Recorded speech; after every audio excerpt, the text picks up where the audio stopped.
இந்த பொங்கலுக்கு பூர்விகால Vivo mobile வாங்கி அப் டு 7,000 rupees கேஷ்பேக் பெறுங்க.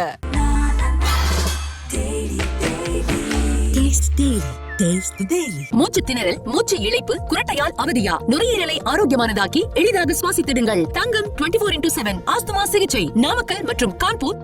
எம்ஜிஆர் இறக்க காலத்துல அந்த 87 வருது இல்லைங்களா, அந்த 87 காலகட்டத்துக்குள்ள திமுக அதிமுக இடையிலான அந்த பிளவு அவர்களுடைய தொண்டர்கள் மத்தியில ரொம்ப ஆழமா போச்சு. கருணாநிதி அப்படின்றத தீய சக்தி என்ற அளவுக்கு பேசிட்டு இருக்கிறார். யாரு? எம்ஜிஆர். அதுக்கப்புறம் தீய சக்தி கிட்ட கட்சி தூக்கி ஒப்படைப்பாரமா துரைமுருகன் சொல்லிட்டு. துரைமுருகன் அப்படின்றவர் வந்துட்டு உண்மையை பேசுறவரா பொய்யை பேசுறவரா அப்படின்ற ஒரு கேள்வி நம்ம கேட்டீங்க அப்படின்னோம்னா, அரசியல்ல பொய் பேசுறதை பத்தி ஒன்றும் கவலைப்படாத பேசக்கூடியவர். இவர் எம்ஜிஆர் சீக்காரத்த போது இதே சைதாப்பட்ட பொதுக்கூட்டத்தில் அவர் என்ன சொல்லி எம்ஜிஆர் பேசினார்? வேண்டாம், அது அந்த அளவுக்கு அப்படி ஒரு கீழ்த்தரமா யாரும் சொல்லவே மாட்டான். தலைவர் பிஜு பட்நாயக் 2 கட்சி இணைக்கணும் அப்படின்னு சொல்லிட்டு இங்க வந்திருந்த போது பேச்சுவார்த்தை நடத்த போது எம்ஜிஆர் அவர்கள் நலமாக இருந்த போது இதெல்லாம் 79 அவர் இறந்தது 87. ஆமா. அப்ப எம்ஜிஆருடைய ரசிகர் மன்ற தலைவரா முசிறிபுத்தன் அப்படின்னு ஒருத்தர் இருந்தார். அவர் வந்துட்டு வெட்டிட்டாங்க. என்ன இங்க சமரசம், அங்க வந்துட்டு வன்முறை. இது வரைக்கும் நான் கேள்விப்படாதது கடைசி நேர இணைப்புன்னு இவர் போட்ட குண்டு. இந்த குண்டுக்கான இது வந்துட்டு அவங்க வந்துட்டு அடுத்த தேர்தலை கண்டு அலறாங்க. இன்னைக்கும் ரெட்டையில அப்படி சொல்றாங்களே, அவங்க கிட்ட சொல்றாங்க. அவங்க கிட்ட வந்துட்டு சாஃப்ட் கார்னர் ஏற்படுத்துறாரு.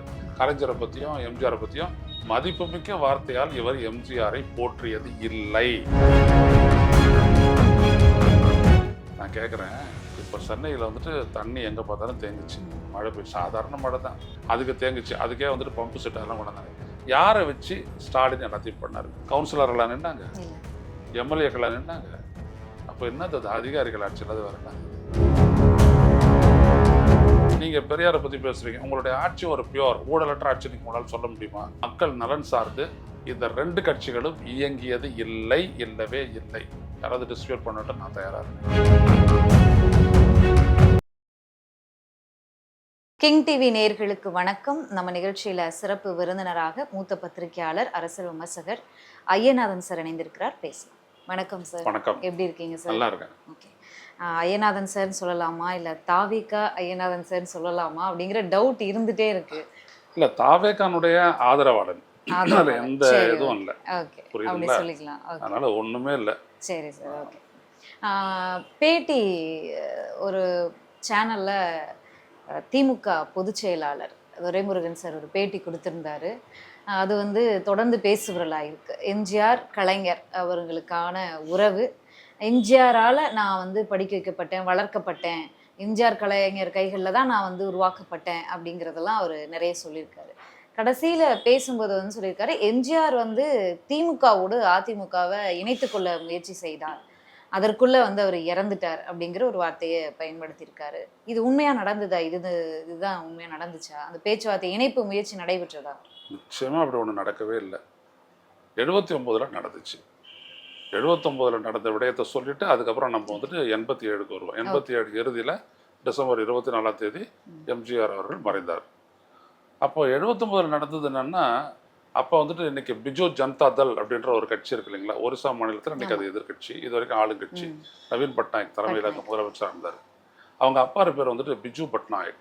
பெரிய தலைவர். அவர் பெரிய தலைவர், மக்கள் மத்தியில் வந்துட்டு பெரும் செல்வாக்கு உள்ளவர். ஒரிசா மாநிலத்தினுடைய அசைக்க முடியாத தலைவராக இருந்தார். அவங்க தாரகேஸ்வரி சின்ஹா இவங்கெல்லாம் வந்துட்டு அங்கே இருந்தாங்க. பின்னாளில் வந்துட்டு காங்கிரஸுக்குள்ள நேரு மரணத்துக்கு பிறகு ஏற்பட்ட, இந்திரா காந்தியோடு ஏற்பட்ட அந்த மனசிக்கல்னால அவர் வந்துட்டு தனியாக வந்து தனி கட்சியை ஆரம்பிக்கிறாரு. ஒரு சலான அவர் தான் மாபெரும் தலைவராக இருக்கிறாரு. அப்படிப்பட்ட ஒரு சூழலில் வந்துட்டு என்னாச்சு, இந்த 77 ஜனதா அரசு வருது. ஜனதா அரசு என்னன்னா, எல்லா கட்சிகளையும் இணைச்சு காங்கிரஸுக்கு எதிராக ஒரு தனித்த ஒரு கட்சியாக உருவானதான் ஜனதா. ஜனதாவுடைய ஒரு பெரும் தலைவராக இருந்தார். ஜனதா ஆட்சிக்கு வருது. இந்திரா காந்தி அம்மையார் தோற்கடிக்கப்படுறாரு. ஜனதா ஆட்சிக்கு வந்துட்ட போது அதில் ஒரு முக்கிய மினிஸ்டரா, கேபினட் மினிஸ்டரா பிஜு ஜனதாதள் இவர் இருக்கும் போது தான் 79 இங்கே வராரு. அதுக்கு ஆட்சி கவிழ்ந்து ஓட்டதான் நினைக்கிறேன். இங்கே வராரு. அவர் ஏன் இங்கே தமிழ்நாட்டுக்கு வர்றாருன்னா, தமிழ்நாட்டிலேருந்து எழுந்த ஒரு குரல் ரொம்ப முக்கியமானது. மாநில சுயாட்சி, மத்தியிலே கூட்டாட்சி அப்படின்னு சொல்லக்கூடிய அந்த அண்ணாவினுடைய அந்த வார்த்தைகள் எல்லாம் வந்துட்டு நாடாளுமன்றத்தில் பரவலாக ஒலிச்ச போது அதனால ரொம்ப ஈர்க்கப்பட்ட பல்வேறு தலைவர்களில் பிஜு ஜனதாதள் தலைவர் பிஜு பட்நாயக் ஒருத்தர். அவர் என்ன பண்ணாரு, இங்கே வந்துட்டு இந்த கட்சி 2ஆக உடஞ்சிருச்சு, அதுக்கு பின்னாடி காங்கிரஸ் இருக்குன்றதெல்லாம் அவருக்கு தெரியும். ஸோ இந்த 2 கட்சி இணைக்கணும் அப்படின்னு சொல்லிட்டு இங்கே வந்திருந்த போது பேச்சுவார்த்தை நடத்தும் போது எனக்கு ஒன்றும் இல்லை, நான் தயார் அப்படின்லாம் வந்துட்டு சொல்கிறாரு. உடனே பேச்சுவார்த்தை நடத்திட்டு கலைஞர்கிட்ட நீங்கள் என்ன அப்படி அப்படி அப்படி இணைக்கிறதா இருந்ததுன்னா என்ன உங்களோட கண்டிஷன்? எம்ஜிஆர் அவர்கள் சொல்றாரு நான் தயார் தான். கலைஞர் சொல்கிறாரு. கலைஞர் முதல்ல அவர் கலைஞர் தான் சந்திக்கிறாரு. எம்ஜிஆர் ஆட்சியில் இருக்காரு. ஸோ வந்துட்டு பேசும்போது நான் தயார், எனக்கு ஒன்றும் இல்லை, அவரே முதல்வராக இருக்கட்டும், போட்டியில் கூட வந்துட்டு அதிமுக இருக்கட்டும், ஆனால் கட்சி பேர் திமுக தான், கட்சி தலைவர் நான் தான், அதுக்கப்புறம் 2 பேரும் பொதுக்குழு தனித்தனியாக கூட்டுவோம், 2 தனியும் தீர்மானம் நிறைவேற்றி ஒன்றாயிடுவோம். அப்போ வந்துட்டு கலைஞர் இப்படியெல்லாம் சொல்லிட்ட உடனே எம்ஜிஆர் கிட்ட அவர் ரொம்ப சந்தோஷமாகி எம்ஜிஆர் கிட்ட சொல்கிறாரு. எம்ஜிஆர் அப்படியே சொன்னார் அப்படின்னு சொல்லிட்டு சந்திக்கிறேன் அப்படின்னு ஒன்று கெஸ்ட் ஹவுஸ்லாம் நடக்குது. தமிழ்நாடு அரசியல் விருந்தினர் மாளிகையில் தான் நடக்குது. எம்ஜிஆர் அவர்கள் நலமாக இருந்த போது இதெல்லாம் 79ன்றன, அவர் இறந்தது 87. 87. ஆமாம்.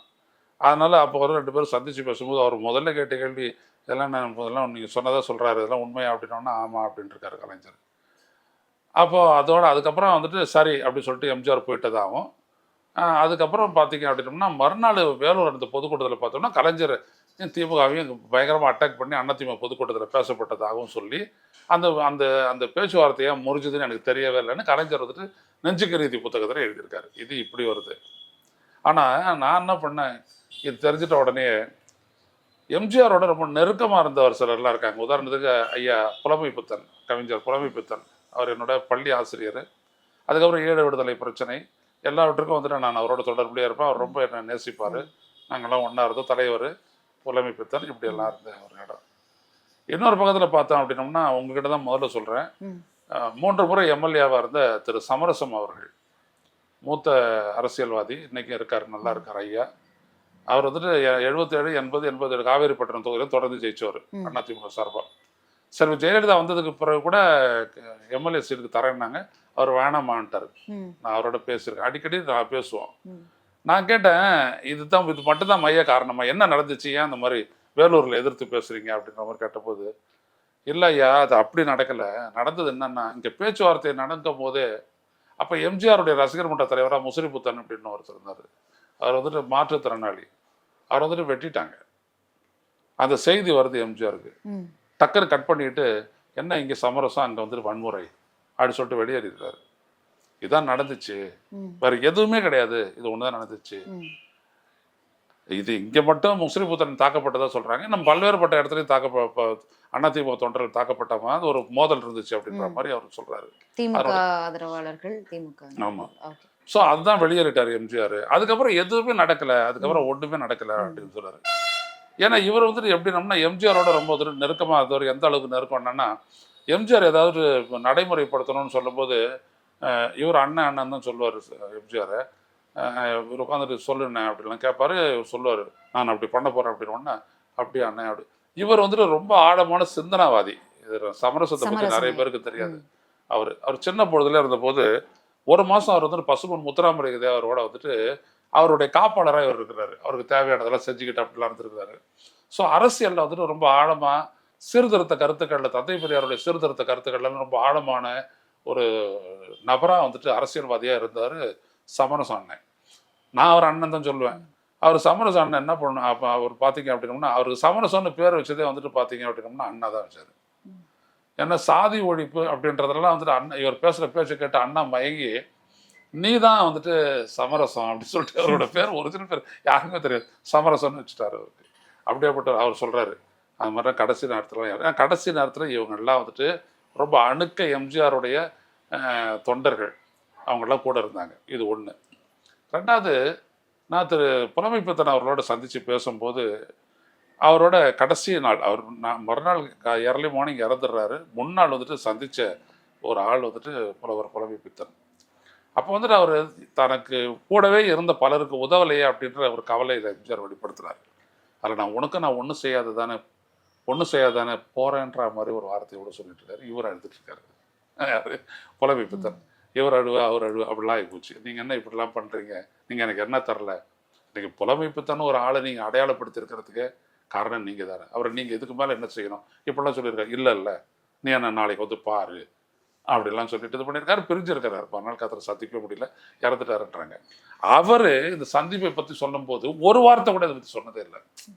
இவர் சொல்கிறாரு வெளியில் இருந்தவர் துரைமுருகன், அதனால் அப்படிலாம் ஒன்றும் இல்லை, இது உள் காரணங்கள். ஸோ அப்படி ஒன்று நடக்கவே இல்லைன்றது. இன்னொன்று என்னென்னா, எம்ஜிஆர் இறக்க காலத்தில் அந்த 87 வருது இல்லைங்களா, அந்த 87 காலகட்டத்துக்குள்ள திமுக அதிமுக இடையிலான அந்த பிளவு அவர்களுடைய தொண்டர்கள் மத்தியில் ரொம்ப ஆழமாக போச்சு.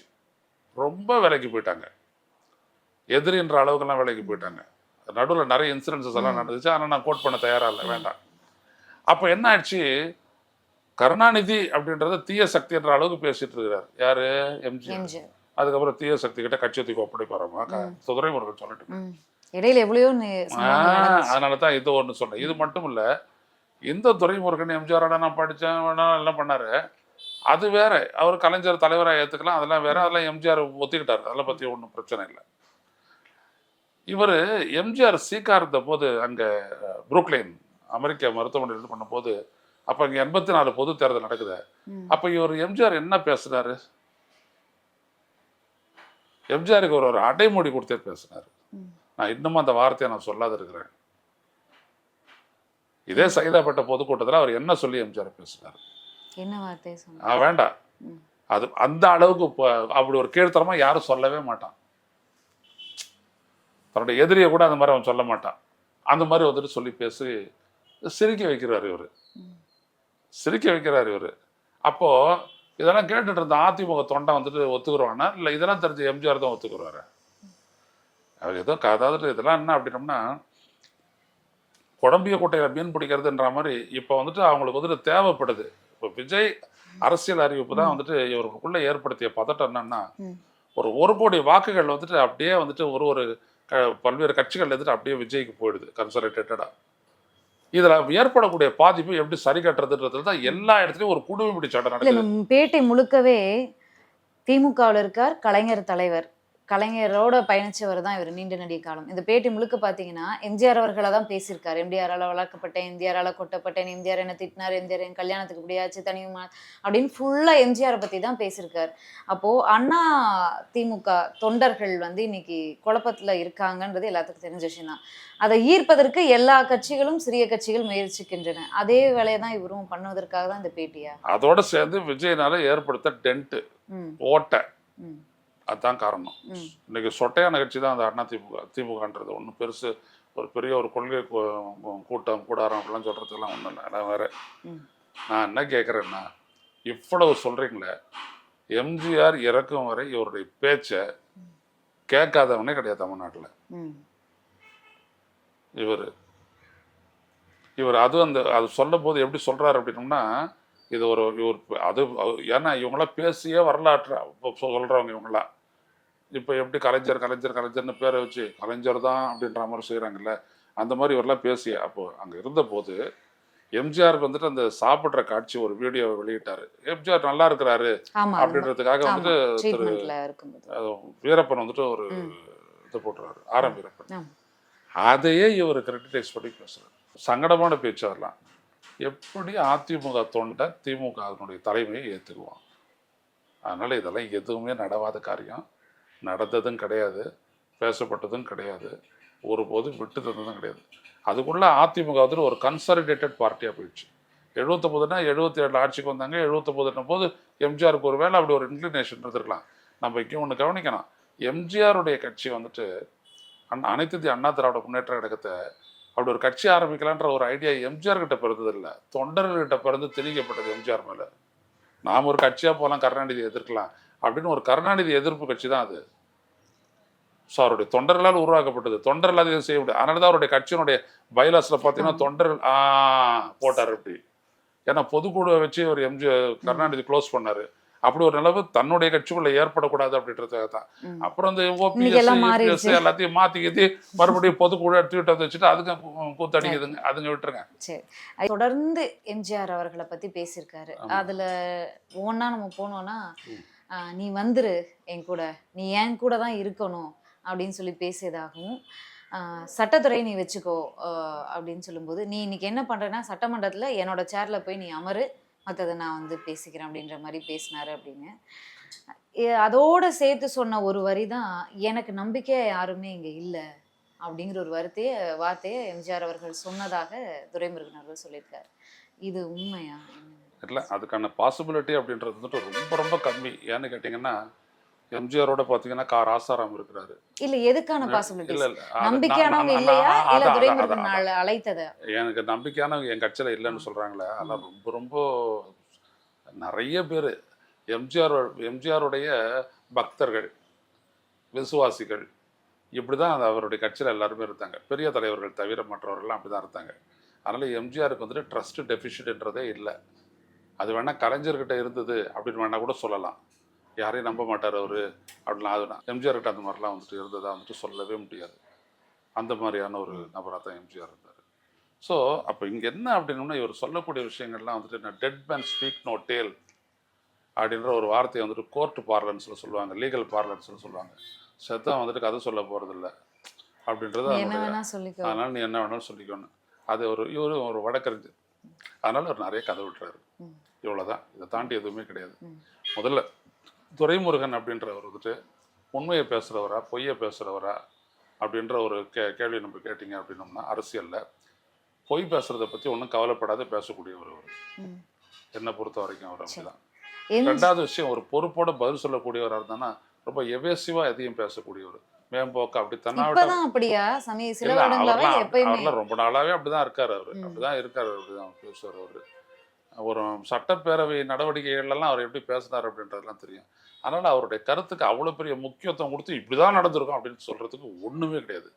எம்ஜிஆர் நீ ஏன் அவரோட இருக்கிறான்னு கேட்டது உண்மை, அது ஒரு காலகட்டம். ஏன்னா அவர் தான் அவரை படிக்க வச்சிடலாம். இல்லை நீங்க தான் படிக்க வச்சுங்க, எல்லாம் உண்மை. என்னைக்கு நீங்க தான் எனக்கு அப்பா அம்மா மாதிரி, ஆனா எனக்கு கலைஞர் தான் தலைவர் அப்படின்னு. சரியா, நீ அங்கேயே அவ்வளவுதான், அதை தாண்டி எதுவுமே கிடையாது. அதுக்கப்புறம் இவர் எடுத்து சட்டத்துறையை கொடுக்குற அளவுக்கு அப்படிலாம் இவரு கிடையாது. எம்ஜிஆர் அவரோட பலவீனமான ஒரு தலைவராக இருந்தது கிடையாது. இன்னொரு விஷயம், எம்ஜிஆரோட பேசக்கூடியவங்க, எம்ஜிஆரோட இருந்தவங்க, இதெல்லாம் வந்துட்டு பலரோட எனக்கு வந்துட்டு பேசக்கூடிய ஒரு வாய்ப்பு கிடைச்சிது.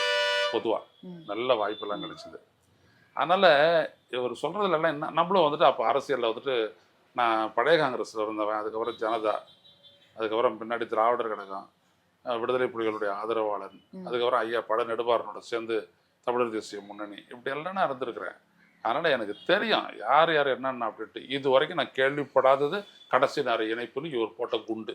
இந்த குண்டுக்கான இது வந்துட்டு அவங்க வந்துட்டு அடுத்த தேர்தலை கண்டு அலறாங்க. அதற்கான இவரும் ஒரு கிரவுண்ட் எழுதி. சரி, ஓகே. இந்த லைனோட இன்னொரு கொஸ்டின் இருக்கு. அது அடுத்த கேஸுக்கு முன்னாடி நீங்க பேசினதுலேருந்தே கடைசி நேரத்தில் இப்படி ஒரு குண்டை போட்டார் அப்படின்னு இந்த பேட்டியில் நீங்கள் விட்டு கவனிச்சிருந்தீங்கன்னா, அவர் பயன்படுத்திய வார்த்தைகள் வந்து எம்ஜிஆர் அவர்கள் வந்து அந்த கடைசி தருவாயில் வந்து இணைக்க முயற்சித்தார். அடுத்த நாள் பேச்சுவார்த்தை நடத்தலான்னு இருந்துச்சு, நாளைக்கு வர சொல்லுங்க பேசலாம் அப்படின்ற மாதிரி இருந்துச்சு. அதுக்குள்ளே க்ளோஸ் பண்ணிட்டாங்க. ஒரு 2 நாள் இருந்திருந்தாருன்னா அதிமுக திமுகவோட இணைஞ்சிருக்கும் அப்படிங்கிற 2 வார்த்தையை மென்ஷன் பண்ணியிருக்காரு. இதை எப்படி, இந்த சாராம்சத்தையே எப்படி பார்க்குறீங்க? அன்னைக்கு முன்னாலே எல்லாரையும் சந்திச்சிருக்காருல்ல, அதை சந்திச்சவங்க யாராவது இப்படி சொன்னாங்களா? நல்லா தான் இருந்தாரு ஆனால் மறுநாள் கதை அப்படி சொன்னாங்களா? யாராவது சொல்லி நீங்கள் கேள்விப்பட்டிருக்கீங்களா? இல்லை, அவ்வளவுதான். இவருடைய வார்த்தையிலேருந்தே தெரியல, அங்கே ஒரு சதி இருந்த மாதிரியும் அவர் கொல்லப்பட்டது மாதிரியும் இப்படிதானே. இதான் துரைமுருகனுடைய பாணி. இந்த நேரத்துல இப்படி ஒரு, அதாவது தெரிஞ்சவங்களுக்கு எல்லாம் தெரியும், விவரம் தெரிஞ்சவங்களுக்கு இல்லை கேட்டு சரியான நபரிடத்துல கேட்டு தெரிஞ்சுக்கிறவங்களுக்கு பிரச்சனை இல்லை. ஆனா எம்ஜிஆர் தொண்டர்கள், எம்ஜிஆர் விசுவாசிகள், இல்லை இன்றைக்கு அதிமுக விசுவாசிகள் அப்படிங்கும்போது விஷயம் தெரியல, இல்ல தவறான நபரிடத்துல கேட்டு பெறும்போது இது ஒரு இந்த நேரத்துல ஒரு குழப்பத்தை விளைவிக்கக்கூடிய. இவருடைய குறி வந்துட்டு அதிமுக தொண்டர்களோ அதுவோ இதுவோ இல்லை, அவங்களே இவரை தூக்கி குப்பையில வீசிட்டு போயிடுவாங்க. இவருடைய கருத்துக்கே இவருக்கே மதிப்பு இல்லைன்னும் போது இவருடைய கருத்துக்களுக்கு எங்க மதிப்பு இருக்க போகுது? இவருடைய குறி வந்துட்டு அதிமுகவுக்கு வாக்களிச்ச அந்த மக்கள் இன்னைக்கும் ரெட்டையில அப்படி சொல்றாங்களே, அவங்க கிட்ட சொல்றாங்க. அவங்க கிட்ட வந்துட்டு சாஃப்ட் கார்னர் ஏற்படுத்துறாரு. கலைஞரை பத்தியும் எம்ஜிஆரை பத்தியும் ஒரு இணக்கமான ஒரு சாஃப்ட் கார்னரை ஒரு ஏற்படுத்த முயற்சிக்கிறாரு. அவ்வளவுதான். அதிமுக திமுக ஒன்றுதான் அப்படின்ற மாதிரி ஒரு ஏற்படுத்த பாக்குறாரு. அதெல்லாம் எதுவுமே நடக்காது. ஏன்னா இவரை பத்தி நல்லா தெரியும். இவரே இவருடைய வாயாலே எவ்வளவு கெடுத்துட்டு இருக்காரு, இவருடைய இமேஜ் அப்படின்றது எல்லாமே தெரியும். அதனால எதுவுமே கிடையாது. ஓகே, நான் வந்து எம்ஜிஆர் அவர்கள் கையால் தவழ்ந்த, அதாவது கலைஞர் எம்ஜிஆர் அவர்களால் வளர்க்கப்பட்ட பிள்ளை அப்படிங்கிறது மொத்த சாராம்சத்திலையும் இருக்கு. அது உண்மைதானா அப்படிங்கிறது உங்ககிட்ட ஒரு. இல்ல அதெல்லாம் பத்தி ஒண்ணும் இல்லை. அதெல்லாம் அவருடைய தனித்த வாழ்க்கை, அதெல்லாம் பத்தி அவர் சொல்றாரு, அதை யாரும் டிஸ்பியூட் பண்ணல, அதெல்லாம் வேற விஷயம், அதெல்லாம் போட்டோம். இந்த ஒரு விடயத்தை எடுத்துக்கிட்டீங்கனாலும் எம்ஜிஆரை பொறுத்த வரைக்கும் மதிப்புமிக்க வார்த்தையால் இவர் எம்ஜிஆரை போற்றியது இல்லை. இதை நான் வெளியில இருந்துட்டு நான் நல்லாவே சொல்லுவேன்.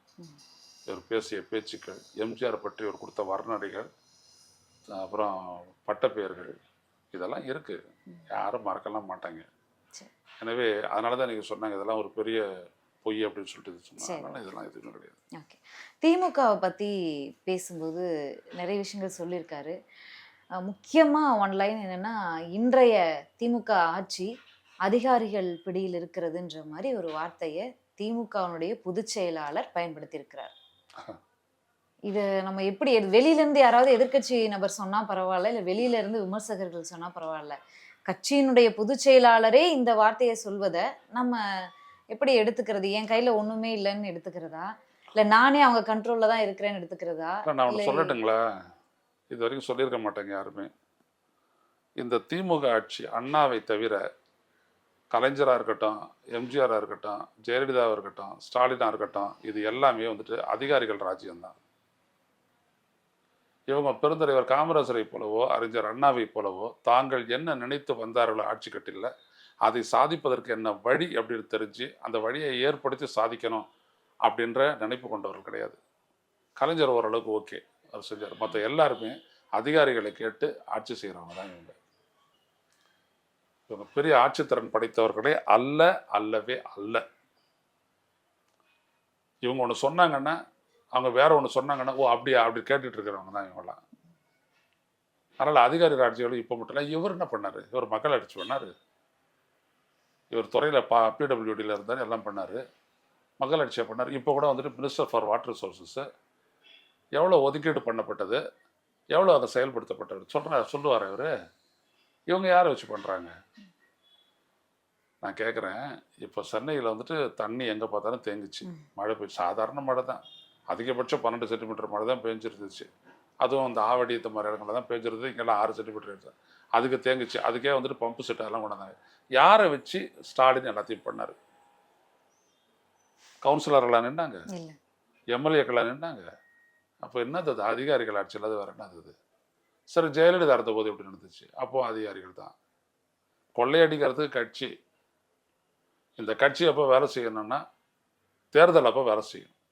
துட்டு கொடுக்கறது, ஓட்டு கொண்டு வர்றது, வாக்காளர்களை வாக்குச்சாவடி கொண்டு வர்றது, இதை தவிர மக்கள் நலன் சார்ந்து இந்த 2 கட்சிகளும் இயங்கியது இல்லவே இல்லை. யாராவது டிஸ்பியூட் பண்ணட்டும், நான் தயாராக இருக்கேன். ஸோ அதிகாரிகள் ராஜ்யம் தான் எப்போதுமே நடந்துட்டு இருந்தது. இப்போ இவருக்கு அதை போடுறாரு. இவர் வந்துட்டு கொளுத்தி போடுறது அப்படின்ற ஒரு வார்த்தை சொல்லுவாங்க இல்லையா, கொளுத்தி போடுவோம், எரிஞ்சா எரியட்டும், இல்லாட்டி போயிட்டு போகுது, காசா பணமா அப்படின்னு சொல்கிற நபர் தான் இவர். ஓகே. இந்த சட்டத்துறை பற்றி எம்ஜிஆர் அவர்கள் சொன்னார்னு பேசும்போது, நீ சட்டமன்றத்தில் ஏன் இருக்கையில் அமரு அப்படிங்கிற மாதிரி ஒரு வார்த்தையை பயன்படுத்தி இருந்தார். பேட்டியில் மற்ற இடத்துல பேசும்போது சொல்லியிருக்காரு, திமுக ஆட்சி தொடர்பாக உதயநிதி அவர்களோ முதலமைச்சர் தொடர்பாக பேசும்போது, உதயநிதி இன்னும் நிறைய கற்றுக்கணும், குறிப்பாக நிறைய வாசிக்கணும் அப்படின்னு சொல்லியிருக்காரு. இப்போ என்ன சொல்ல வரார் அப்படிங்கிற ஒரு கேள்வி. வந்துட்டு என்னன்னா, அவர் எடுத்தாந்துட்டு நம்பர் 2 பொசிஷனில் இவர் தான் உட்கார வச்சுட்டு அடுத்தது தான் வந்துட்டு உதயநிதியை உட்கார வச்சிருக்கிறாரு ஸ்டாலின். ஏன்னா இவரை வழிக்கு கொண்டு வந்து தான் எதையும் நிறைவேற்ற முடியும் அப்படின்ற ஒரு நிலை வந்துட்டு திமுகவில் இருப்பதை ஸ்டாலின் உணர்ந்துருக்கிறாரு. இவர் தவிர மற்ற எல்லாரையும் வழிக்கு கொண்டு வந்துட்டு தான் உதயநிதியை கொண்டாந்து மேலே கொண்டாந்து உட்கார வச்சது. இருந்தாலும் இவரை பக்கத்தில் உட்கார வச்சுட்டு அவரை கொஞ்சம் தள்ளி உட்கார வச்சுட்டு 3ஆவதாக உட்கார வச்சு தான் அவர் பண்ணிக்கிட்டு இருக்கிறாரு. அதனால் உதயநிதி மேலே இவருக்கு இயல்பாக ஒரு கிரிவன்சஸ்லாம் இருக்கும், புரியுதுங்களா? ஸோ இப்போ ஸ்டாலின் கூட அவர் சொல்லலாம், ஸ்டாலின் நிறைய படித்து தெரிஞ்சுக்கணும். ஏன்னா இவர் ஸ்டாலினுக்கு முற்பட்டவர், ரொம்ப முற்பட்டவர். ஸோ சொல்லலாம், யாரை பற்றி வேணாலும் சொல்லலாம். நான் என்ன கேட்குறேன்னா, என்ன படிக்கிறதுக்கு இருக்குதுன்றதை நீங்கள் கொஞ்சம் சொல்லிட்டீங்கன்னா நல்லாயிருக்கும். படிக்கிறதுக்கு என்ன இருக்குது உங்களுக்கு? நீங்கள் படித்தது எது செஞ்சுருக்கீங்க? தந்தை பெரியார், வார்த்தைக்கு வார்த்தை இப்போ நீங்கள் சொல்கிறீங்க. இப்போ நாங்கள்லாம் பெரியாருக்காக வாதிடுவது, பெரியாரை பற்றிய விளக்கங்கள் சொல்வது வேற. நாங்கள்லாம் வந்துட்டு அவர் மீதான பற்று. நீங்கள் யார்? பெரியார் தன்னோட சொத்துக்களை எல்லாம் கொண்டு வந்துட்டு பெரியார் சுயமரியாதை பிரச்சார நிறுவனம்னு ஒரு ட்ரஸ்ட் அது பண்ணிட்டு அதன் கீழே இவ்வளோ புத்தகங்கள் வெளியிட்டு இவ்வளோ பரப்புரை பண்ணி இவ்வளோ பண்ணாங்க, எவ்வளோ போராட்டங்களாக நடத்துனாங்க. நீங்கள் பெரியாரை பற்றி பேசுகிறீங்க. உங்களுடைய ஆட்சி ஒரு பியோர் ஊழலற்ற ஆட்சி நீங்கள் உங்களால் சொல்ல முடியுமா? நீங்கள் இருக்கிற துறை ஊழலற்றதா? ஏடி தான் சொன்னானே, 12 மில்லியனா அவ்வளோ மணல் வந்துட்டு கொள்ளையடிக்கப்பட்டிருக்குது. இதை பற்றி டிவிஎஸ்சி வழக்கு போட்டு விசாரித்து குற்றவாளிகளை கூண்டல் நிறுத்தணும்னு சொல்லிட்டு ஏடி சொன்னான். இவர் என்ன பதில் சொல்லியிருக்காரு இவர்? ஆனால் நீங்கள் பெரியாரை பற்றி பேசுகிறீங்க. இதெல்லாம் வந்துட்டு மக்கள் யோசிக்க மாட்டாங்கன்னு நினைக்கிறீங்க. இப்போல்லாம் மக்கள் நிறைய யோசிப்பாங்க. காரணம் என்னென்னா, இன்றைக்கி ஊடகம் வந்துட்டு எல்லா தகவல்களையும் கொண்டு போயிட்டு ஒவ்வொருத்தர்கிட்டையும் சேர்க்கக்கூடிய ஒரு நிலையில் இருக்குது. அதனால் இதெல்லாம் கிடையாது. நன்றி சார், நன்றி. நிறைய உங்களுடைய நேரத்தை எங்களோட பகிர்ந்தமைக்கு நன்றி. இந்த பொங்கலுக்கு பூர்விகால விவோ மொபைல் வாங்கி up to 7,000 rupees கேஷ்பேக் பெறுங்க.